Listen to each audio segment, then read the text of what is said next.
Guys, so we have an urgent information coming out. USGS experts, officials are sounding the alarm here. Earthquake continue to strike the Pacific Northwest on fault line overdue for the big one. All right, I want to show you something really quick here. I'm going to take you straight to USGS really quick. Show you the map here. There's some quakes still going on out there in the fault lines and also in Southern California. So we are definitely seeing the region shaking out there. And let me show you something else really quick. If you can, hit that like, subscribe, and notification bell. Oregon governor orders state buildings earthquake proofed to prepare for big one.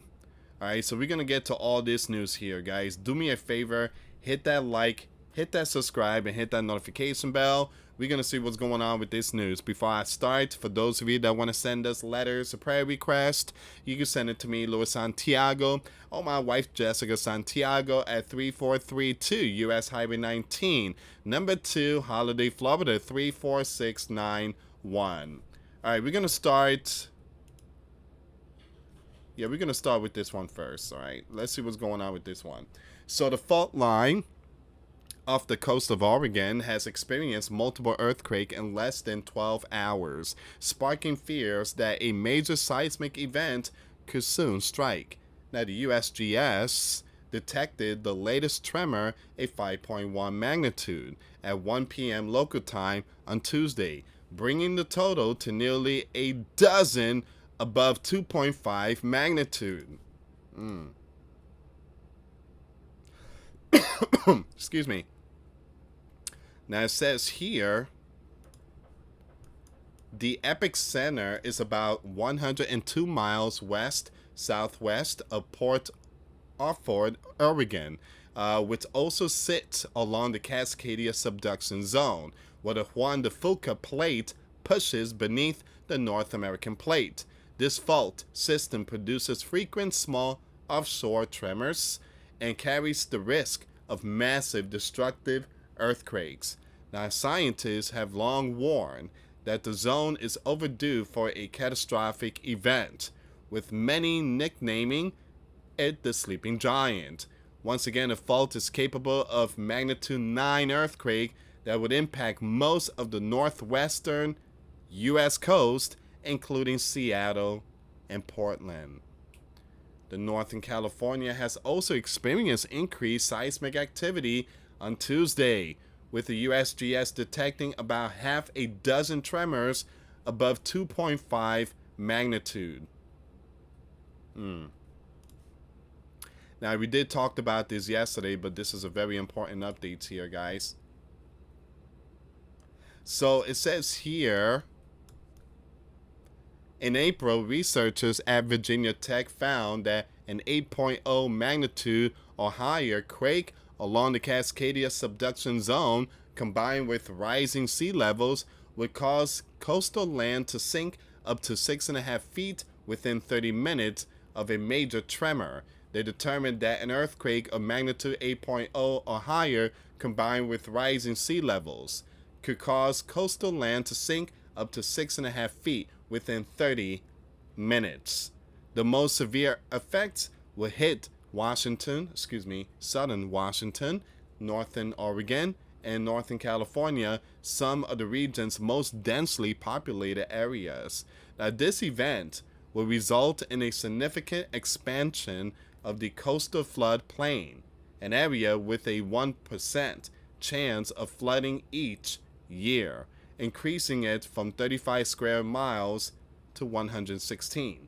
Such an event would expand the coastal floodplain from 35 to 160 square miles, placing an additional 14,350 residents, 22,500 structures, and 777 miles of roadway at risk.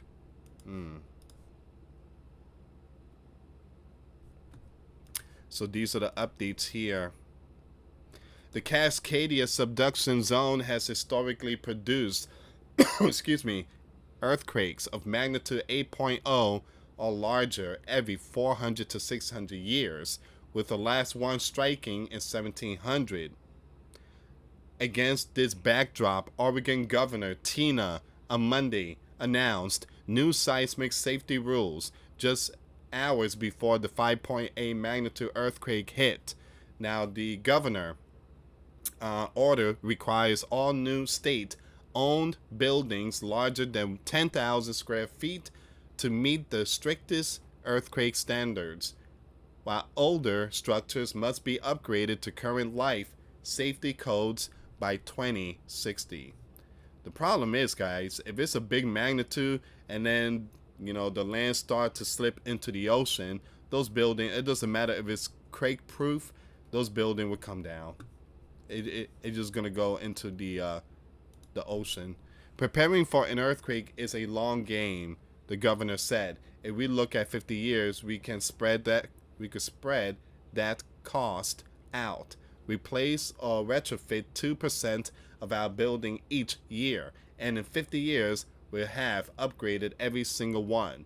Yes, it's a multi-billion-dollar effort, but planning it over decades make the funding challenge more manageable.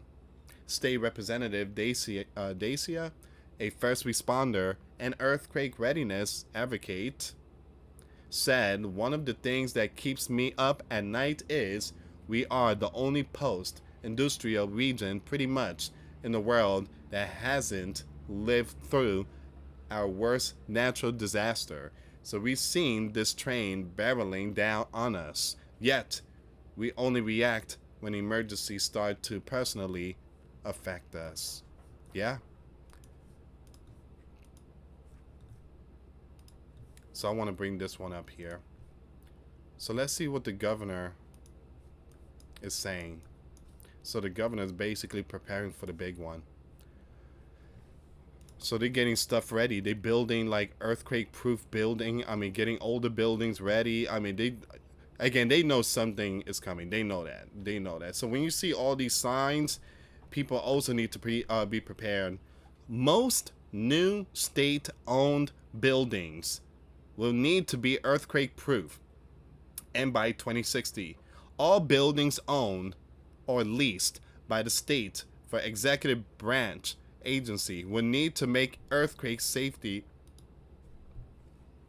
upgrades or be replaced under an executive order Governor Tina signed Monday. Now, the governor described the purpose of her order as making state buildings resilient to the big one, so they can be used as staging areas and workspaces for emergency response and recovering efforts. The big one referred to an anticipated massive Cascadia subduction zone earthquake, which last hit the coast of Oregon, Washington, and California in 1700. The fault produces major earthquake roughly every 300 to 500 years. Now, when a disadvantaged earthquake hits Oregon, we need to be able to show up for Oregonians, the governor said in a statement. Now, state employees are the backbone of emergency response, and they need safe places as they help families and communities recover. We cannot waver from this responsibility. Seismologist projects a 16% to 22% chance that the Cascadia subduction zone earthquake will hit Oregon in the next 50 years. The way things are going, again, there's a possibility. Again, that's their time frame, from here to 50 years, basically. From here to 50 years. So from that 50-year time frame, it could happen tomorrow. It could happen next year. It could happen in 10 years, or it could happen in 50 years. So again, according to the governor's office, now that earthquake would reach a magnitude of 8.7 or more. There is a 42% chance in the next 50 years that a partial rupture of the Cascadia fault will result in a 7.4 magnitude earthquake or more, according to the governor's office. The Great Chilean earthquake of 1960 is the biggest ever recorded at a magnitude of 9.5. The Great Alaska Earthquake in 1964 reached a magnitude 9.2.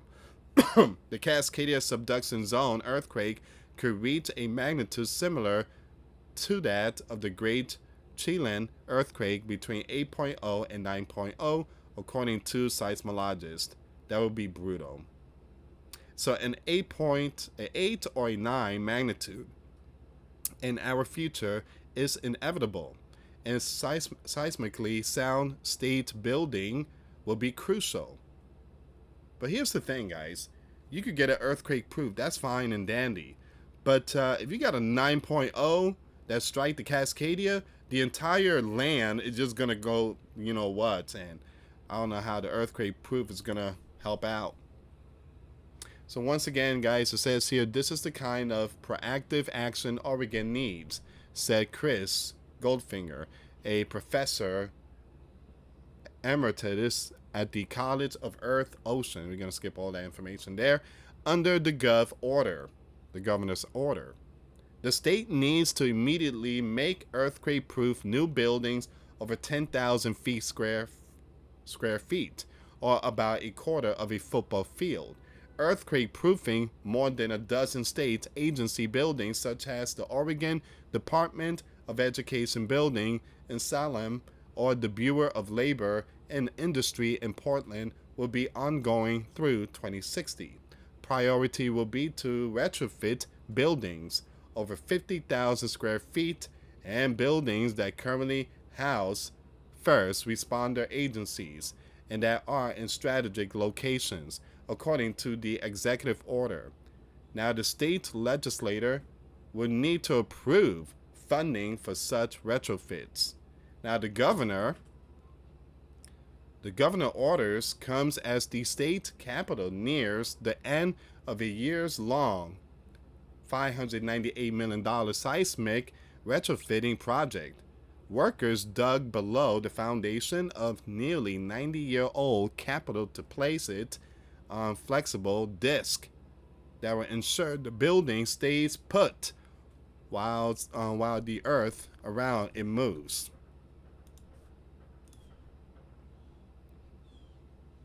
All right. So once again, that's basically it for this one here.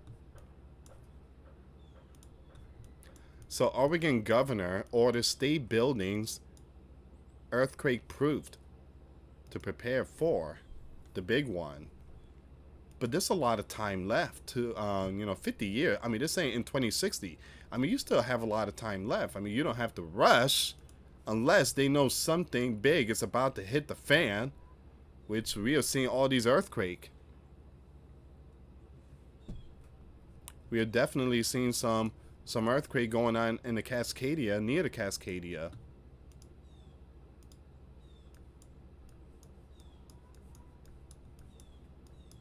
Seems like it's pretty slow today when it comes to the earthquake, except for the US. See, look at the world now. Seems like everything is good. But if you look in the US, that doesn't look good. Excuse me.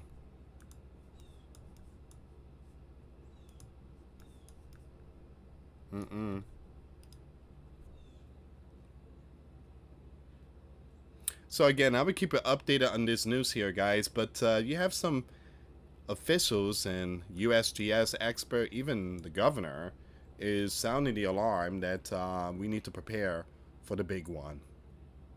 And they are also sounding the alarm that people need to start getting their insurance preparation. But that's for the East Coast, like earthquake insurance. So we are definitely seeing something here, guys. Some earthquake news that is popping up left and right. People need to start waking up and start preparing spiritually, physically, and mentally.